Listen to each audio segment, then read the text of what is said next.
Happy New Year. We're on a brand new series called Brilliance. And back in the fall, I was stunned, amazed, and stood in wonder when I saw the brilliance of color that emerged where I live.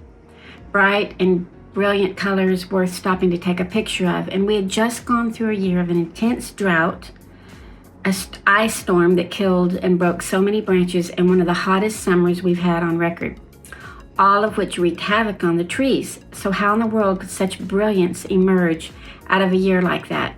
It made me wonder and ponder and study and realize that brilliance can appear without perfection, even in the worst of circumstances, because of the brilliant one. So come with me this new year as we look at all things brilliant, bright, shining, ablaze, all the things that are brilliant about the God we serve. So the first one is called the bright one. The word brilliant isn't really in the Bible, but the words associated with brilliance are, like bright and shining, ablaze and beaming, radiant and glorious, and more. So every Devo in this series will cause us to consider the brilliant one and all the brilliance associated with knowing him that supersedes all the disasters with knowing this world. So let's start with our own creation, our very own being, the way we came to be when the brilliant one spoke. Our text comes from Psalm 139, the Search Me chapter, where the writer's praying to God to look in his innermost parts and see what's there. In the middle of the chapter, we read how we were formed and knitted together in our mother's womb, fearfully and wonderfully made, something we tell our children. But do we realize the brilliance of our own existence? Do you know a person that knits?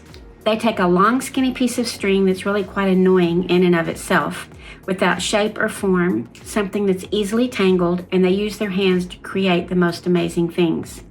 We purchased for Christmas a giraffe, the cutest one ever, sort of like a blanket and a stuffed animal all in one for Christmas, and that was the favorite gift that we gave.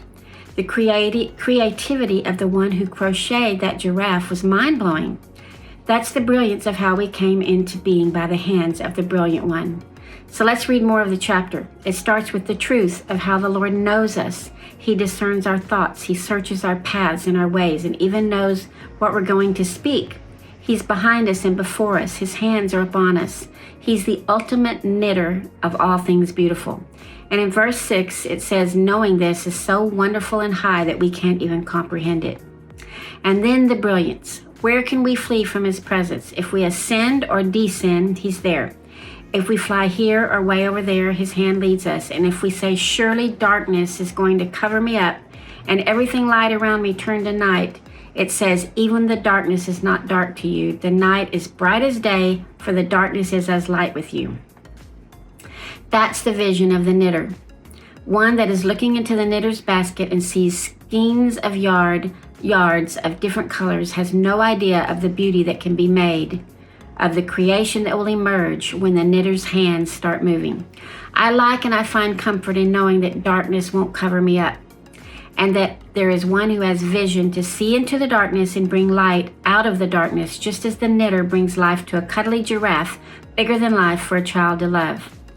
Finally, in verses 17 to 18, it says, how precious to me are your thoughts, O God. How vast is the sum of them, and if I were to count them, they're more than the sand.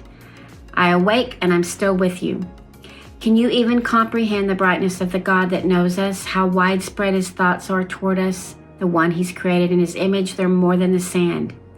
Brilliance. It starts with realizing, recognizing, and remembering the brilliant one that knows us, formed us, loves us, and keeps us, takes us in his hands, always forming beauty to be shared with the dark world in which we live, because darkness is as light to him, manifested in us.